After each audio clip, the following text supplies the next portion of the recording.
अच्छा, यशोदा ने कहा तुमने नहीं खाया?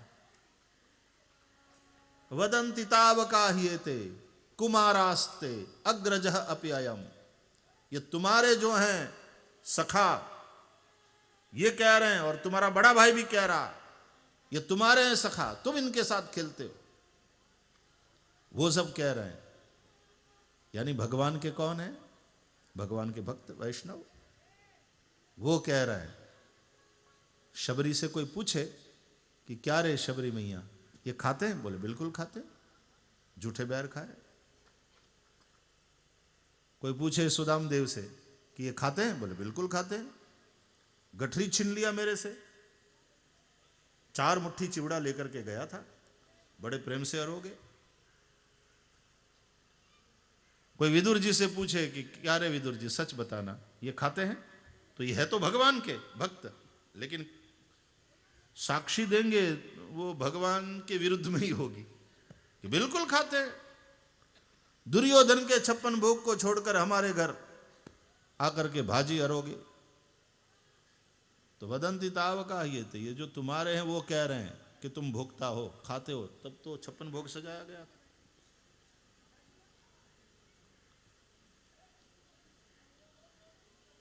तो श्री कृष्ण ने कहा कि मैया यदि सत्य गिरस्तर ही समक्षम पश्चिमे मुखम, तो तुम मेरे मुंह में देख लो, तुम सुनी हुई बात पे विश्वास करती क्यों हो? खुद ही देख लो, क्योंकि सुनी हुई बात पर विश्वास नहीं करना चाहिए, खुद देख लेना चाहिए। तो कहा कि हाँ ठीक है, मुंह खोलो। और ठाकुर जी ने जब मुंह खोला, मैया ने देखा भगवान के मुख में पूरा ब्रह्मांड, सब कुछ भगवान के अंदर ही है। ये देखा माने भगवान के बाहर कुछ भी नहीं है, भगवान से अलग कुछ नहीं, सब कुछ भगवद रूप ही है। सब कुछ भगवद रूप ही हो और भगवान से बाहर कुछ ना हो, भाई खाई वो चीज जाती है जो अपने से अलग होती है, पहली बात। और दूसरी बात, बाहर होती है। मैं लड्डू नहीं हूं, लड्डू मुझसे अलग है, और लड्डू मेरे से बाहर है, तब मैं लड्डू उठा करके अपने मुंह में रखता हूं। तो यहां भगवान ने जो एक ब्रह्मांड का दर्शन कराया, जड़ चेतन सब रूप परमात्मा ही है, अगणित रवि शशि शिव चतुरानन, सब कुछ देखा भगवान में ही। मां यशोदा ने यह पाया कि भगवान के बाहर कुछ नहीं है और भगवान से जुदा कुछ नहीं है, ये विराट रूप भगवान का। तो भाई खाई वो चीज जाती है जो अपने से जुदा होती है, अपने से बाहर होती है। भगवान से जुदा कुछ नहीं, भगवान से बाहर कुछ नहीं, तो कुछ भोज्य है ही नहीं। भोज्य है ही नहीं तो फिर भोजन कैसे हुआ? और जब जो भोजन हुआ ही नहीं है तो फिर मैं भोगता कैसे? तो ये सब लोग मुझ पर जो ये लांछन लगा रहे हैं कि ये भोगता है, ये झूठ है। इस प्रकार भगवान ने अपने आप को निर्दोष सिद्ध कर दिया। तो इसमें वेदांत है। तो किसी को ये लगे कि कन्हैया तो झूठ बोल रहे हैं, नहीं नहीं, वेदांत की दृष्टि से बिल्कुल सत्य कह रहे हैं। मां ने आज पहली बार ये माना कि जिसको मैं पुत्र समझ रही हूं, ये हकीकत में परमात्मा है, जगत पिता है। 2 हाथ जोड़े और मस्तक झुकाया मां ने।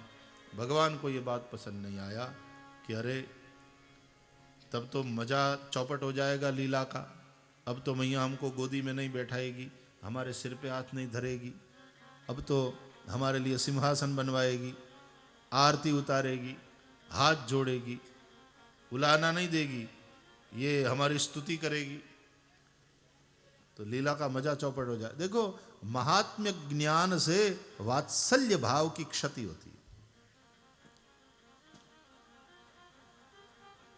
गोपियां भले ही कहे कि न खलु दे गोपिका नंदनो भवान अखिल देहि नामंतरात्म द्रक, वहां तो महात्म्य ज्ञान से प्रेम बढ़ेगा, लेकिन यशोदा का तो वात्सल्य भाव है।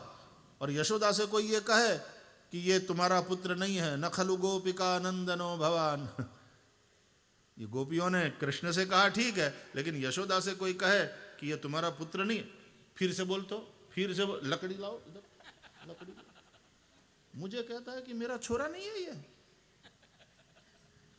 पीट पीट के ठीक कर दूंगी।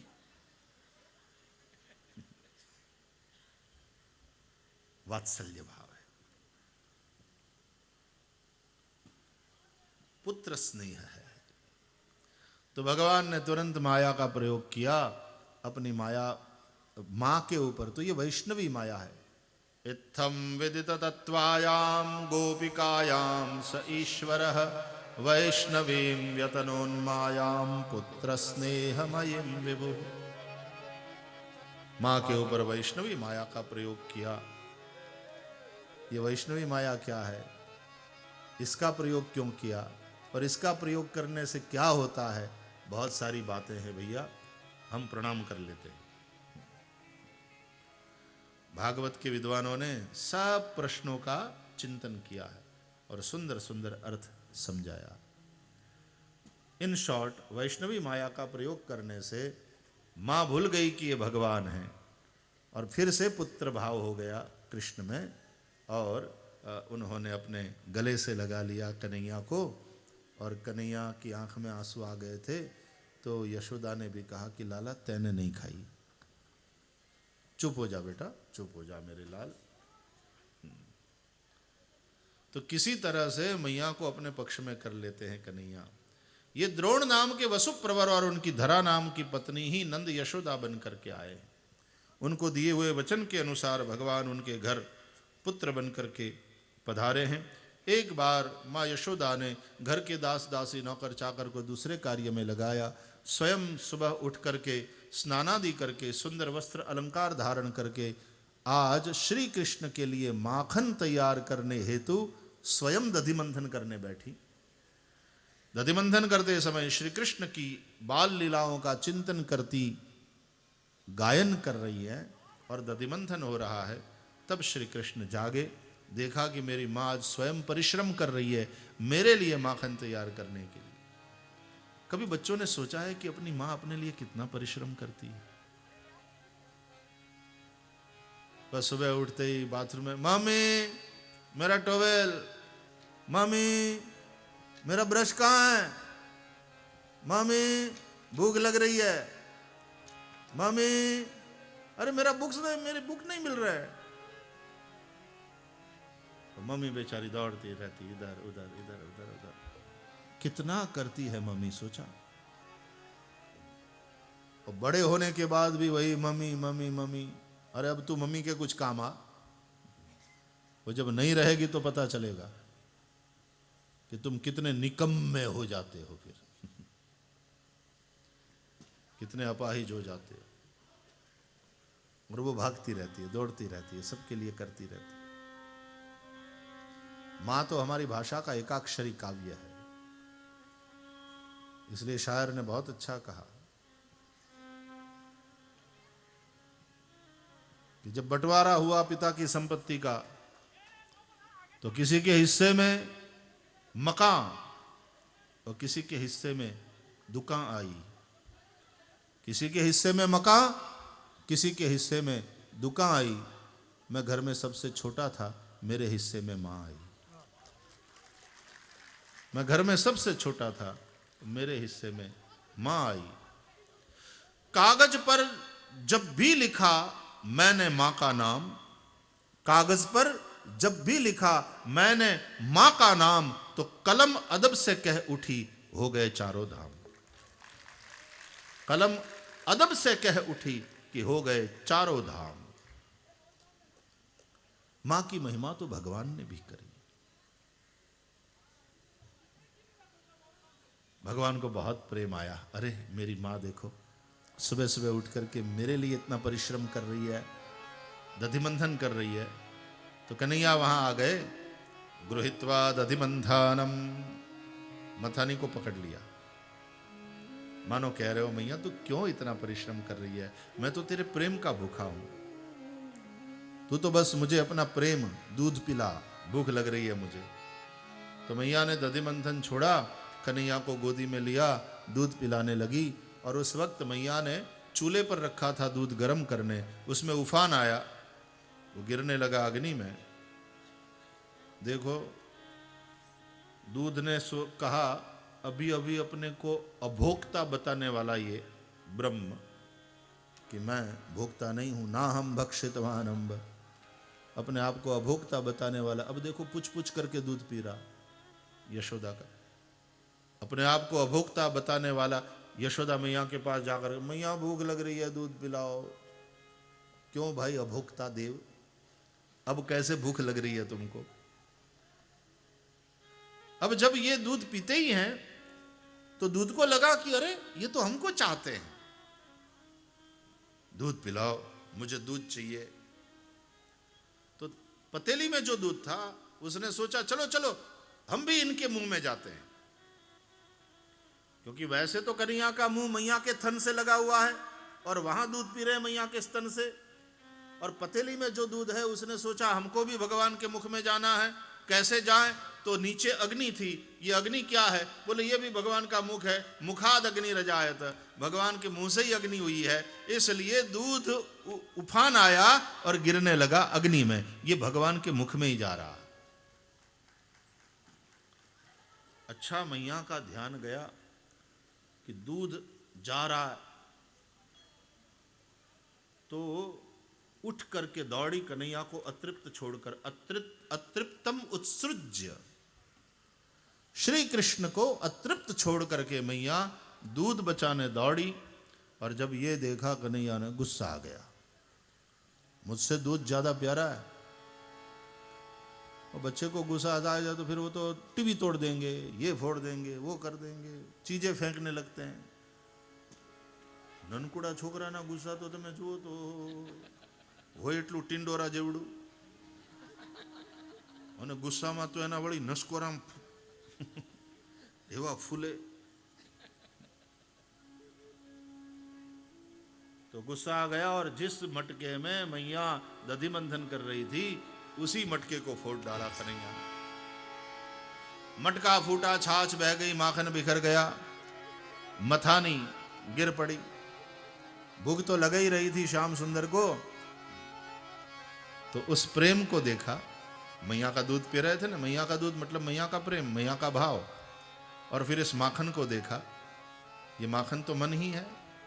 मन को देखा, मन के भाव को देखा, मन कितना शुद्ध है देखा, मन का भाव उसमें कितना परमार्थ है ये देखा। तो भगवान ने सोचा कि चलो दूध नहीं तो माखन ही सही।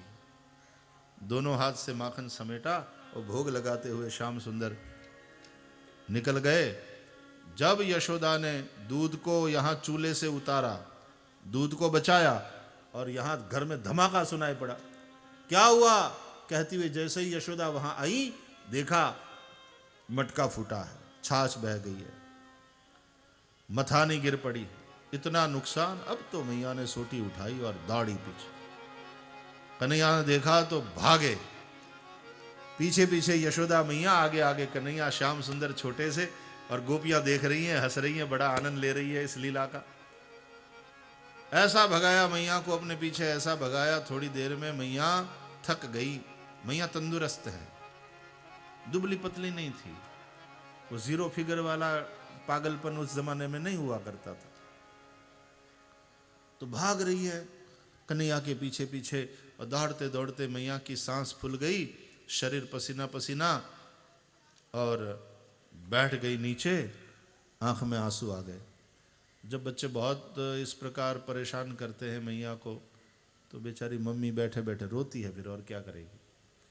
कन्हैया को आ गई दया, आ गए मैया के पास, अपने घुटने मैया की गोदी में डाल करके और अपना हाथ मैया के गले में डाल करके और दूसरे हाथ से मैया के आंसू पोंछते हुए, मैया मेरी तू रो मती। पकड़ लिया श्री कृष्ण को। गुस्सा तो टाइम टाइम फिस हो गया कन्हैया के इस प्रेम को देखते ही, लेकिन दंड तो देना था। तो हाथ पकड़ करके ले आई और उखल के साथ बांधने लगी। जितनी रस्सियां ले आई सब 2 अंगुल कम पड़ी। ये क्या है? बोले ये जो नित्य मुक्त है, जिसका स्वरूप ही मुक्त है, उसको बांधने की बात। कैसे बांधा जाए? रस्सी से। रस्सी को संस्कृत में गुण कहते हैं। तो मां गुण से निर्गुण को बांधने की चेष्टा कर रही है। क्यों? मां कह रही है, अरे ओ मेरे निर्गुणिया, अरे थोड़ा गुणवान बन ले बेटा, क्योंकि दुनिया में गुणवान की ही पूजा होती है, गुणवान को ही लोग पूछते हैं। और मां का यही काम होता है कि अपने बच्चे में कैसे एक एक गुण का वो आरोपण करे, उसको गुणवान बनाए, उसको एक अच्छा इंसान बनाए। तो वो बांधने लग गई रस्सी से, लेकिन 2 अंगुल कम पड़ी। तो गुण से तो निर्गुण को बांधना संभव नहीं। अब मां जब थक गई तो भगवान ने कृपा पूर्वक बंधन स्वीकार कर लिया। देखो प्रेम बंधन है, प्रेम बंधन है, लेकिन लादा हुआ नहीं, स्वीकार किया हुआ, बहुत फर्क है। एक बंधन होता है लादा हुआ कि हथकड़ी किसी ने पहन लाई या किसी ने अंदर कैद कर दिया, कोई हाथ पैर बांध करके और यहां पट्टी लगा करके चला गया, ये लादा हुआ बंधन है। उससे तो छूटने की कोशिश करेंगे, लेकिन एक होता है स्वीकार किया हुआ बंधन, वो है प्रेम का बंधन। और वो बंधन इतना प्यारा लगता है कि उससे छूटने की इच्छा ही नहीं करता आदमी। प्रेम का बंधन है। यहां दामोदर लीला है। बांध कर श्री कृष्ण को मैया चली गई, कन्हैया रोते रहे, और रोते रोते कन्हैया की दृष्टि पड़ी आंगन में लगे यमलार्जुन के 2 वृक्ष पर। भगवान ने सोचा चलो इनका उद्धार कर देते हैं। ठाकुर जी आगे चले, उखल को अपने पीछे घसीटते हुए दोनों वृक्ष के बीच में से होते हुए कन्हैया तो निकल गए, लेकिन उखल बड़ा था, फंस गया। जैसे कृष्ण आगे बढ़े और दोनों वृक्ष जड़ से उखड़ करके धराशायी हुए। जड़ों से 2 दिव्य पुरुष प्रकट हुए। वे थे नलकुबर और मणिग्रीव। कुबेर के पुत्र हैं, रुद्र के अनुचर हैं। कैलाश के रमणीय उपवन में वारुणी मदिरा पी करके स्त्रियों के साथ क्रीड़ा कर रहे थे। देव ऋषि नारद वहां आए। स्त्रियों ने तो लज्जावश वस्त्र पहन लिए, उन दोनों ने वस्त्र नहीं पहना। एक तो कुबेर के बेटे, धनवान बाप के बेटे, बाप के पैसे का अभिमान। दूसरे कुबेर के शिव के रुद्र के सेवक है, तो ऊंची पोस्ट पर है, तो सत्ता का अभिमान। तीसरे वारुणिम मदिराम पित्वा, ये वारुणी मदिरा पिए हैं तो नशा। जवानी अपने आप में एक नशा है, और उस जवानी में धनवान बाप के बिगड़ेल बेटे, ऊंची पोस्ट पे है, सत्ता का भी अभिमान और व्यसन नशा, और स्त्री जनैर अनुगायक भी, स्त्रियों के साथ अय्याशी है। ये 4 बातें जब आएगी तो आदमी साधु संतों का भी अपराधी बनता है, विवेक का विचार नहीं करता। नारद जी का जब मर्यादा का पालन नहीं किया, तब नारद जी ने क्रोध पूर्वक के शाप दिया, जाओ वृक्ष की भांति खड़े रहे। अरे पेड़ भी तो पत्ते पहनते हैं, एक मर्यादा होती है, जाओ वृक्ष हो जाओ। जब दोनों ने क्षमा मांगी, देखो संत भी क्रोध तो करते हैं, लेकिन उसको कहते हैं मन्यु। मन्यु वो पुण्य प्रकोप होता है, और वो मन्यु हमेशा कल्याणकारी होता है।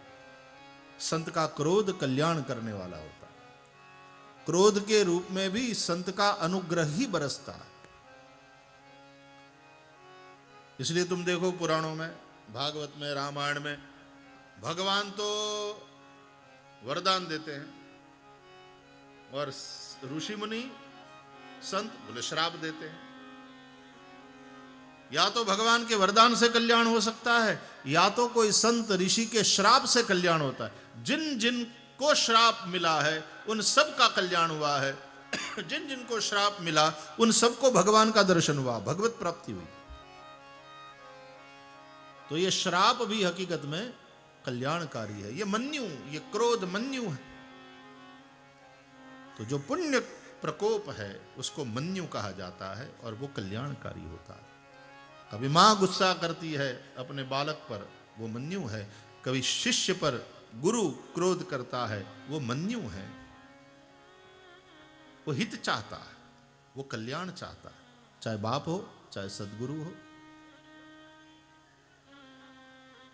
दोनों वृक्ष बन करके नंदालय के आंगन में खड़े हैं। दोनों ने क्षमा मांगी। तब कहा कि द्वापर के अंत में जब भगवान पधारेंगे तब भगवान तुम्हारा उद्धार करेंगे। आज भगवान के द्वारा दोनों का उद्धार हुआ। बाल कृष्ण प्रभु का दर्शन किया। सोचो, ये नारद जी का श्राप माना जाए कि वरदान माना जाए? इसलिए कोई साधु तुम पर कभी किसी कारण से गुस्सा करे तो अपने आप को बड़भागी समझना। बेवकूफ होते हैं कि वो बाबा जी बहुत हो गया, समझते क्या हो अपने आप को, हमको भी बोलना आता। पर जिनमें वो समझदारी है महाराज क्षमा क्षमा क्षमा करे, जो भी अपराध हुआ हो, वो उस क्रोध को भी आशीर्वाद समझता है। आज देवर्षि नारद की कृपा से इन दोनों को भगवान का दर्शन हो गया। बार बार नलकुबर मणिग्रीव ने भगवान की स्तुति करी। वाणी गुणानुकथने श्रवणौ कथायाम हस्तौ च कर्मसु मनस्तव पादयोर्नः स्मृत्यां शिरस्तव निवास जगत् प्रणामे दृष्टि सतां दर्शनेस्तु भवत्तनूनाम्। बार बार भगवान की स्तुति करके वो अपने धाम में गए। यहाँ वृक्षों के गिरने की आवाज सुन करके नंदादि सब ग्वाल दौड़ करके आए। कृष्ण बंधे हुए थे, रो रहे थे। मुक्त किया नंद बाबा ने, उठा लिया। अब देखो, मां कभी दंड दे तो बाप पक्ष लेगा। अरे इस छोरे को किसने बांधा? क्या हो गया बेटे आपको? किसने बांधा था? मम्मी ने। आप उसको डांटिए।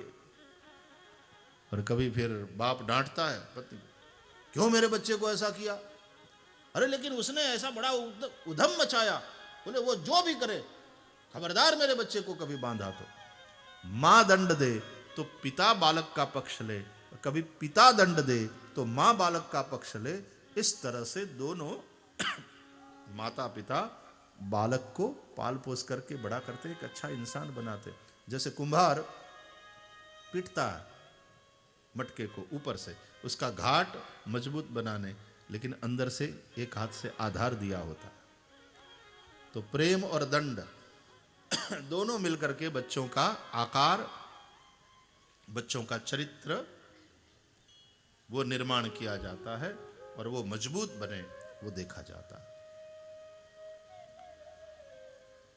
इस घटना के बाद गोकुल को छोड़ करके नंदगांव जाकर के बस गए।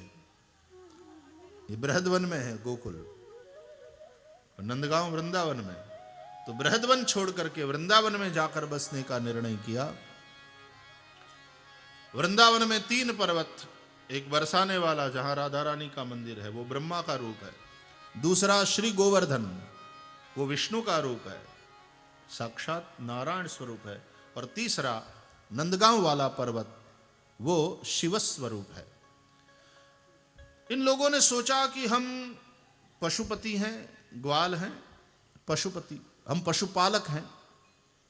तो पशुपालक हम हैं और शंकर जी पशुपति हैं, तो हम पशुपालक पशुपति की शरण में जाकर के रह ले और पशुपति भगवान शिव हमारी रक्षा करेंगे। इसलिए शिव स्वरूप इस पर्वत की शरण में आकर के रहे। भागवत में लिखा है कि उस पर्वत पर अर्धचंद्राकार गांव बसा।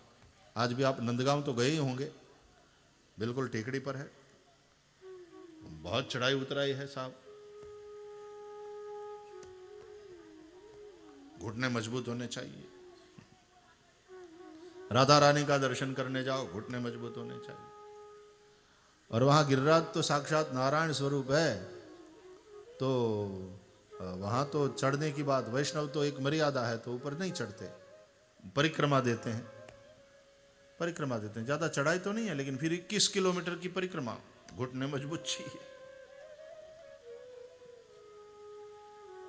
ये भक्ति मार्ग तुमको एक्सरसाइज भी कितनी बढ़िया कराता है, फिजिकली फिट रहते हो। हमारे देवी देवता के मंदिर देखो तो पर्वतों पर है, पहाड़ों पे है, ऊंचाई पे। तो जाओ, जंगलों से होते हुए जाओ, मानसरोवर जाओ, बद्री जाओ, केदार जाओ, अमरनाथ बाबा के दर्शन के लिए जाओ, माँ वैष्णो देवी के दर्शन के लिए जाओ, चढ़ो उतरो, प्रकृति के साथ रहो, थोड़ा चार दीवारी से बाहर निकलो, प्रकृति की रमणीयता, वहां की शुद्ध हवा फेफड़ों में भरो, थोड़े चढ़ाई उतराई ये करो, थोड़ा शरीर को श्रम दो, थोड़ी फिजिकल एक्सरसाइज होगी, तुम फिट बनोगे।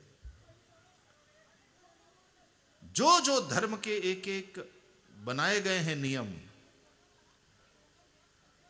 जो जो विधियां हैं, जो परंपराएं हैं, उसके पीछे बहुत सारे कारण हैं जिससे कि तुम्हारा कल्याण हो सके, आदि भौतिक रूप से, आदि दैविक रूप से, आध्यात्मिक रूप से तुम्हारा कल्याण हो।